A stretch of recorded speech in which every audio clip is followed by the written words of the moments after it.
Hello, and welcome back to the Radiant Mission Podcast. My name is Rebecca Twomey, and today we are continuing in our health series on a topic that is blowing up right now: Tylenol, pregnancy, and the link to autism. If you have been watching the headlines, you know that there is a firestorm. Trump and RFK Jr.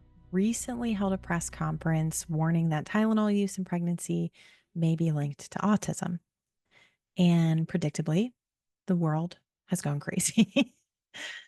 Some are mocking them, others are getting angry, and unbelievably, some women are even bragging online that they are taking Tylenol just to spite Trump and RFK Jr. But here's the thing. I have known about the dangers of Tylenol, acetaminophen, for years. There have been studies for decades raising concerns about Tylenol or acetaminophen, especially during pregnancy.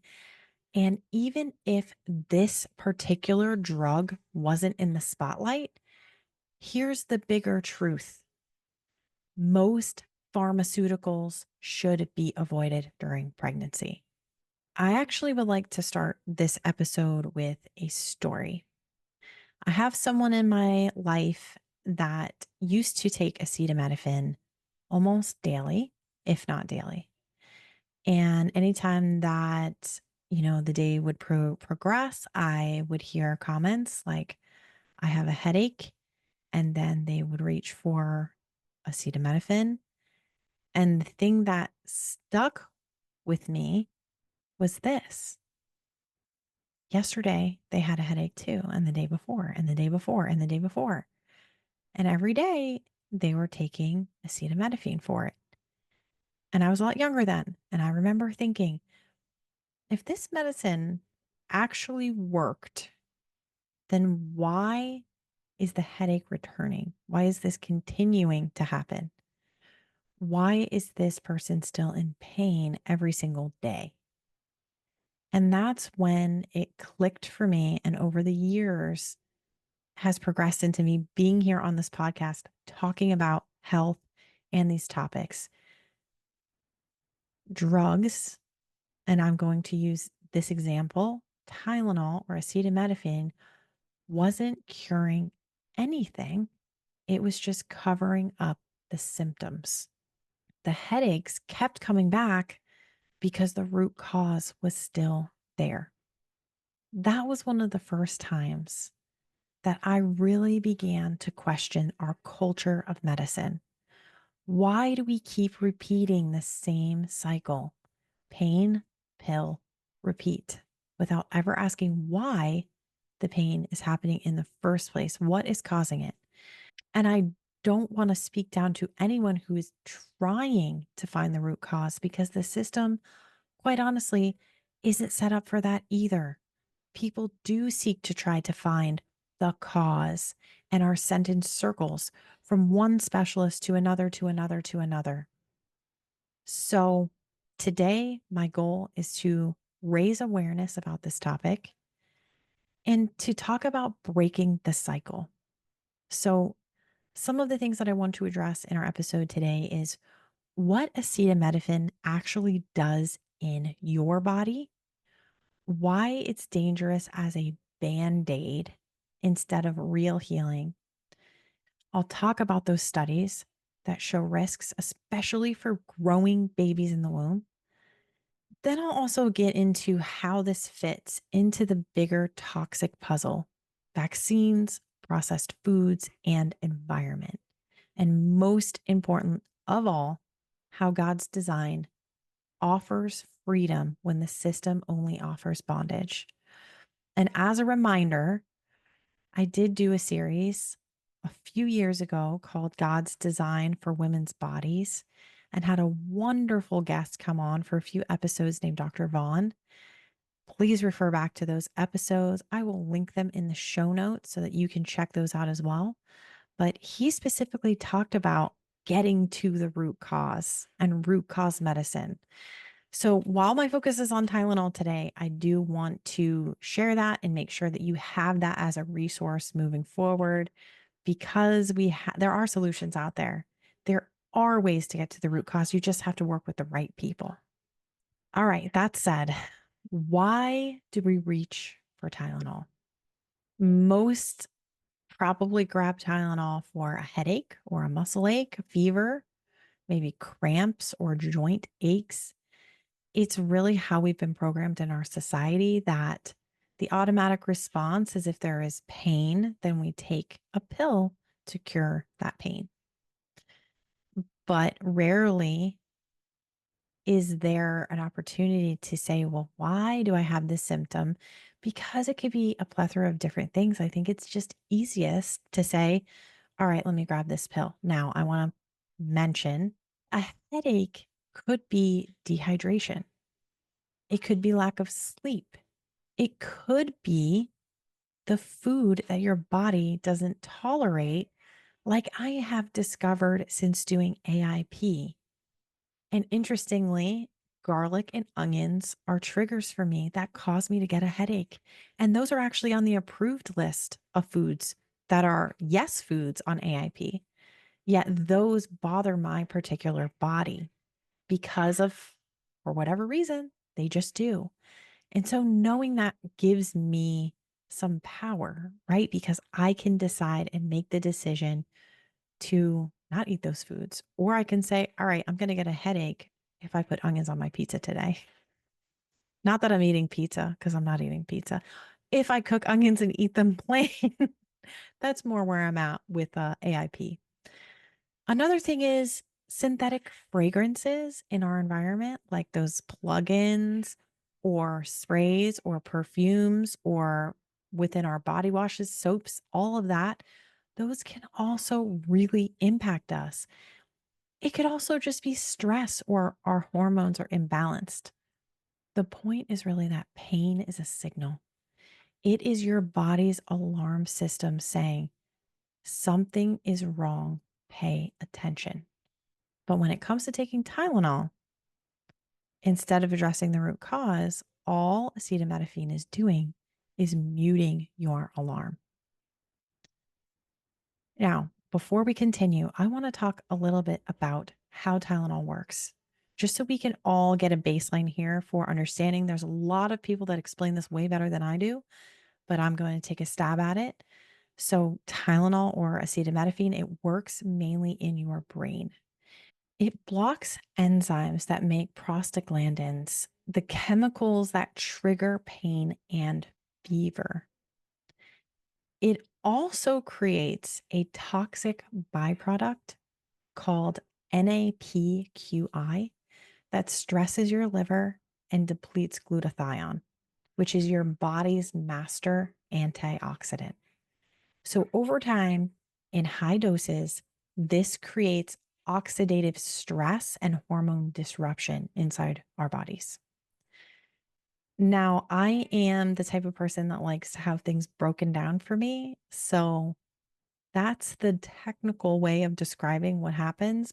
But here's how I would say that Tylenol works. It doesn't fix what's wrong. All it really does is block your brain from sending pain signals. Think of it like this. If your smoke alarm goes off in your house, instead of putting out the fire, you just rip the batteries out of the smoke alarm. The fire is still raging. You just can't hear the alarm anymore. That's what Tylenol does. Another way that you could picture it is it's like covering up the check engine light in your car with a piece of duct tape. The problem is still there, but you've silenced the warning. Hopefully that helps. And that is how I have always thought about it whenever I've had a situation where I personally have had a headache. Tylenol is not the thing that I'm reaching to, because I go, all right, do I really want to block my brain signals right now? Do I really want to stop my body from trying to heal what is occurring inside of my body, especially when it comes to fever? And I have a whole episode on that with Dr. Vaughn. Again, I will share a link to that episode. We did one specifically on fever and what to do instead of reaching for acetaminophen right away. But let's talk about the evidence of risk and what science actually has shown about this, because even though mainstream media likes to downplay this, there are many studies raising real red flags, and there are multiple studies. So it's interesting to me that this is coming out now in 2025. There is a 2019 Johns Hopkins study that found babies with the highest Tylenol levels in umbilical cords were 2 to 3 times more likely to later be diagnosed with autism or ADHD. And that's huge. That's not the only one. There's a few more studies, so I'm going to mention those. A 2018 review in the American Journal of Epidemiology looked at multiple large scale studies and found consistent associations between Tylenol use in pregnancy and higher rates of childhood behavioral problems. Researchers specifically warned about long term use. 2021 international consensus statement signed by 91 scientists, doctors, and public health experts urged caution with acetaminophen use during pregnancy, citing evidence linked to neurodevelopmental disorders like autism and ADHD. When nearly 100 professionals from around the world sound the alarm, that's not something that we should be ignoring. Just saying. Then a 2022 Spanish cohort study followed thousands of children and found that prenatal exposure to Tylenol was associated with language delays and attention problems by age 5. Here's what really frustrates me. These studies don't make the evening news. Now they finally are, and people are discrediting it just because of who is saying it. And I don't care who is saying it, but if one tiny, poorly designed study came out tomorrow saying Tylenol is completely safe, then you can bet that it would be blasted everywhere as proof that everything is okay. And that this tells us something. The truth is being hidden because there's too much money on the line. And yeah, great. Trump and RFK are sounding the alarm. And what does that say? But you have to also look at the context of what happened in that announcement. Trump said there are links to this in autism while simultaneously suggesting another drug.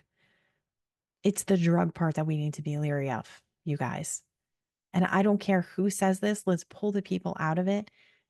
We need to be more conscientious of the pills that we are willing to put inside of our bodies.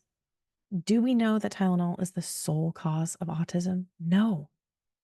But it is one piece of the toxic puzzle.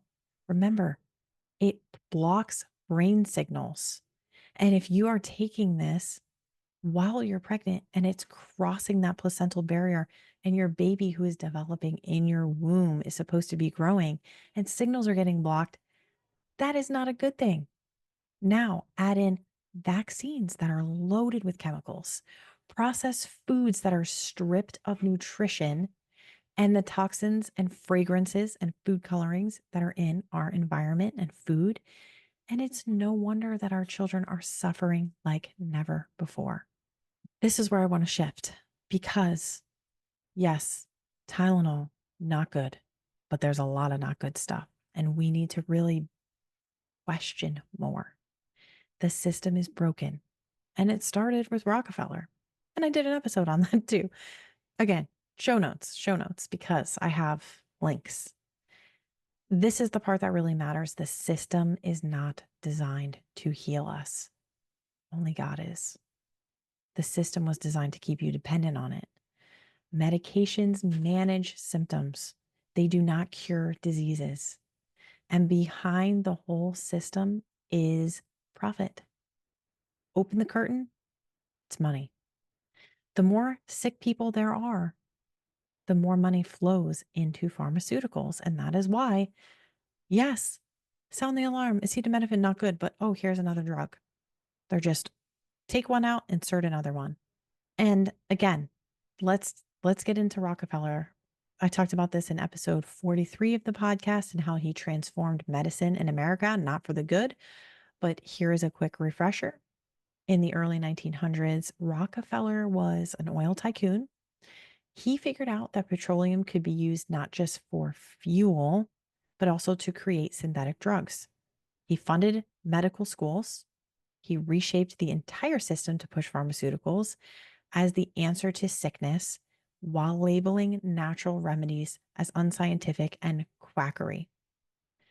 Herbal medicine, homeopathy, natural healing, all of it was pushed aside. Why? Because it couldn't be patented. It didn't make money. But synthetic petroleum based drugs, those could be sold forever. So, fast forward to today. This is the system that we are still living in, and it has grown more than ever since then. This is why Tylenol is considered safe, even when evidence says otherwise.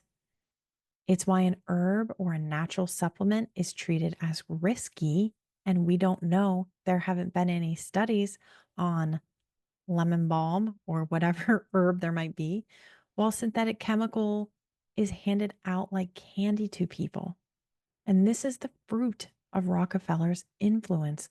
Medicine became an industry, not a ministry. Healing became about revenue, not restoration.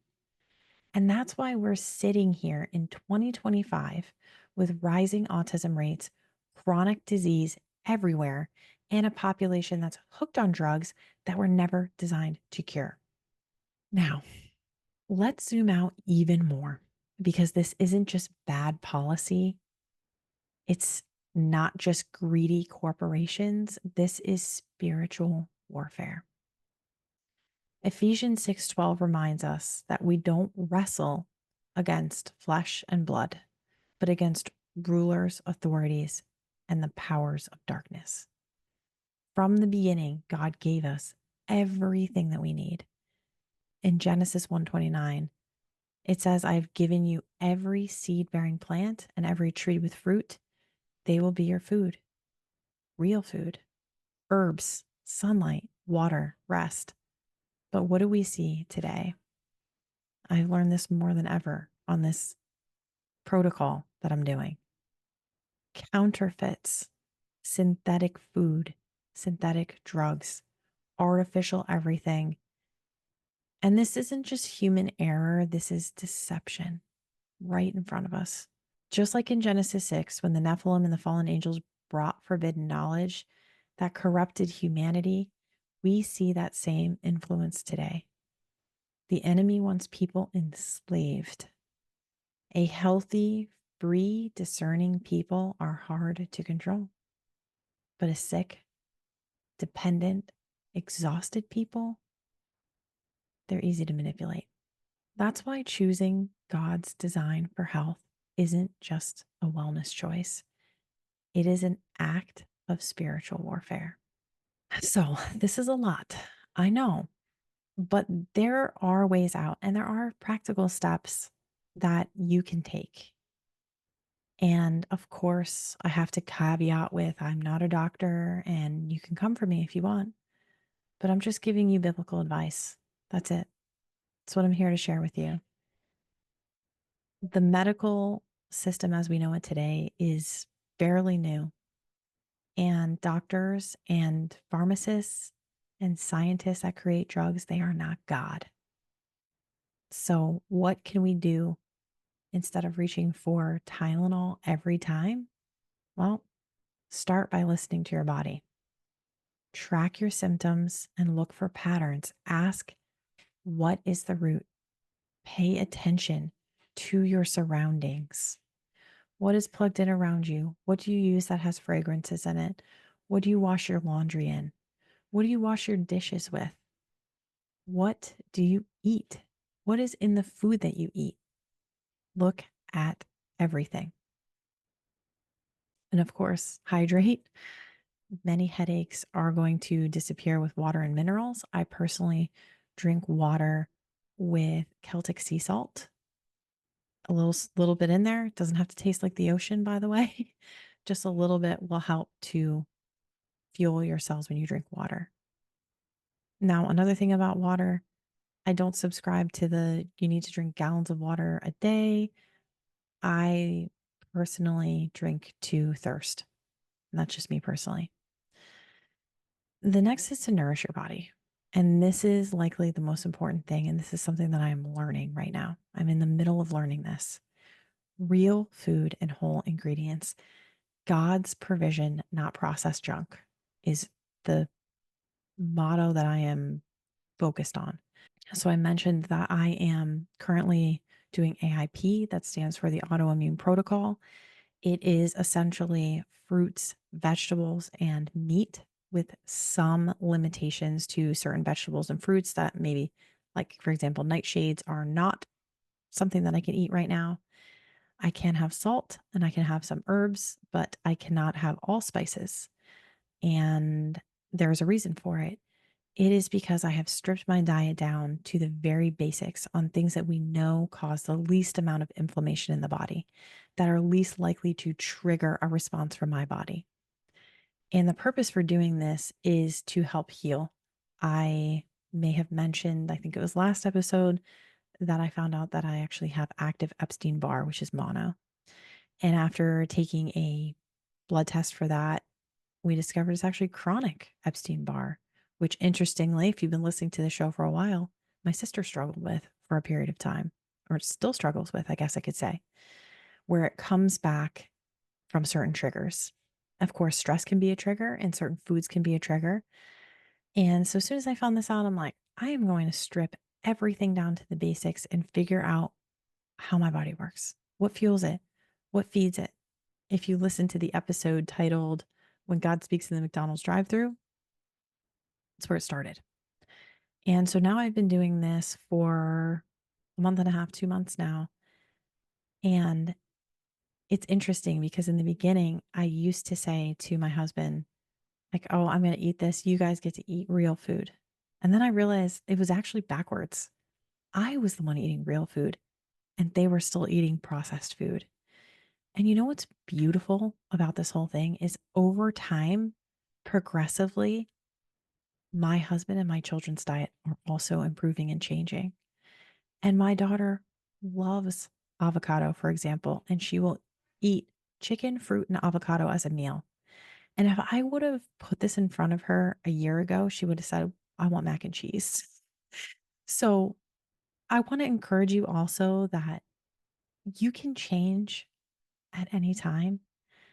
And it doesn't necessarily mean this can be overnight, but small changes will add up over time. So, anyway, nourish yourself with real food. The next is support detox. Gentle support for your body, like herbal teas and rest, and even sweating, working out, getting a good walk on, that is going to help. And then, last but this is not least, should have been first, is pray. Ask God to reveal what your body needs. What does your specific body need to thrive? And listen, medicines may have their place in an emergency or in emergency situations, but they really should not be our foundation. They shouldn't be what we turn to immediately anytime something happens, because we have it inside of us. Our bodies are self-healing. God created them that way. He created us to heal. All we have to do is seek his guidance to figure out how it works. And listen, you guys have seen me go through the process of figuring out how birth works. Anyone can do that, and anyone can figure out how their health works as well. Now, in the Coffee Talk series, I was doing reflection questions, and I know we're in a new series now, but I kind of like that because it leaves us with something to really consider as we come out of this.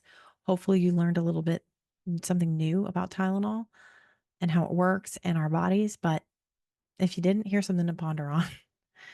Have I been silencing my body's alarms instead of listening to them? Where am I relying on synthetic solutions instead of God's provision? And last, how might my health choices be part of the spiritual battle for truth and freedom? And listen, just like the other conversations, this is not about fear. This is about freedom. Jesus said in John 8:32, you will know the truth and the truth will set you free. And this applies to our health too. Thank you so much for listening to today's episode. Please share this with a friend if this was helpful to you.